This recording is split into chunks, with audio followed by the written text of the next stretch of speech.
big fella now runs, but I haven't done anything with it.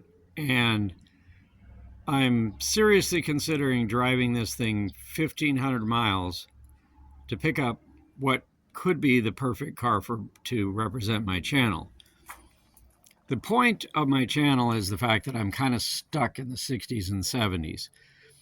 And this particular vehicle is a 70, and for a lot of different reasons, it's perfect. It's kind of similar to one in my childhood, and it just fits. It's got minor amounts of things that need done that I actually do know how to do, but there's no reason to know whether this truck would make it that far. Here's the concerns. Got some really nice tread. They're probably 40 years old.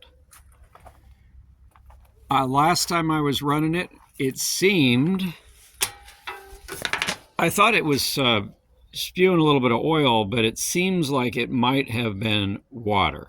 I haven't traced it down to see if it was a hose, a freeze plug. I didn't see any obvious leaks, but the point was just to get it running. It's down maybe an inch or two there. I'll fire it up in a minute because it hasn't been fired for a couple of weeks. Of course, I have to get rid of all the stuff that I've been storing on it. Get this thing dug out of its location. Start with a few trips around the block. Just see what I can find out about whether it is or isn't reliable. I frankly just bought it because it's cool as hell. Looks a little better than when I bought it, but it's got only 86,000 original miles. It, in theory, could do pretty well. I've got a great Honda-powered generator, got a welder. This truck wouldn't even notice if I put every single tool I own on its back and drug it along with me. So in theory, I could repair anything along the way that needed it. But there's just things that I don't know about these trucks. Frankly, I wouldn't even be able to change a flat. Don't have anything big enough to pick this thing up.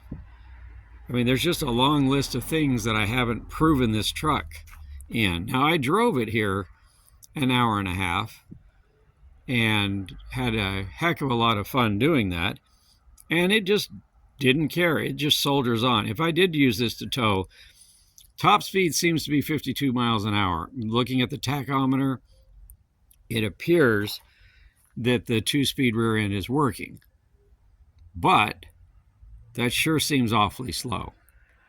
I don't know how the 2-speed works. I don't know the mechanism. Underneath, I was seeing a device that I think switches it, but based on the tach, it seemed to work. So those are the concerns. One of those things where I need to kind of think about it out loud. He's not cooperating with a cold start, which doesn't tremendously surprise me. I think I've got issues with that choke. I worked it manually last time. This is the first time I've had an actual cold start, and by cold I mean about 70 degrees. All right, I'm going to try it with the Lone Wolf 6000 so I can work the carburetor at the same time. Well, it smells flooded, so we definitely have fuel to the carburetor. Let's get that out of the way. Let's get that closed, which I shouldn't need if it's flooded, but let's just see what I can get going here. Why don't I ever do anything in the daytime? Probably because I'm a night guy. Let's get that out of the way. All right, there's that beautiful carburetor. At this point, someone gave me a new carburetor. I wouldn't take it because I put so much work into this one. Let's see. I think that's got to be down. Okay, there we go. Yeah, see, it doesn't like it unless it's... I guess the accelerator pump's working. Thank you, Walker Products. All right, let's see. Yeah, I don't know if I can film and trigger at the same time. Maybe.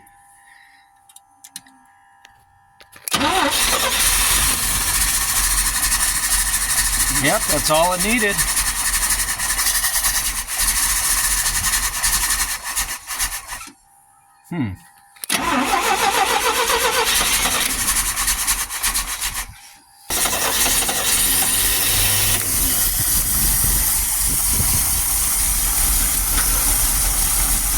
Well, if I was looking for a sign, it definitely wants to go for a ride. What I need to do is to get it somewhere where I can look for leaks, because I'm not going to be able to tell in this gravel yard. Let's get this thing warmed up, put it through a heat cycle, and see what it has to say for itself. It sounds just like my grandpa's old dump truck. I think that was probably it was a Chevy, probably about a 7500.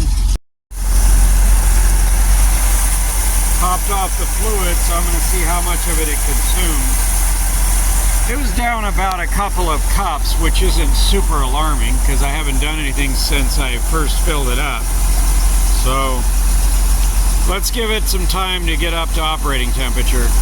That grill sure looks a lot better. Well, the thermostat is opened up.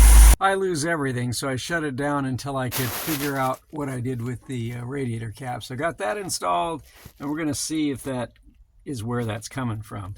Let's see if she starts. Yeah. Man, that thing just starts. The plan is to mount this monster underneath the bed there. Make a cubby for my welder. Maybe put one of these toolboxes underneath.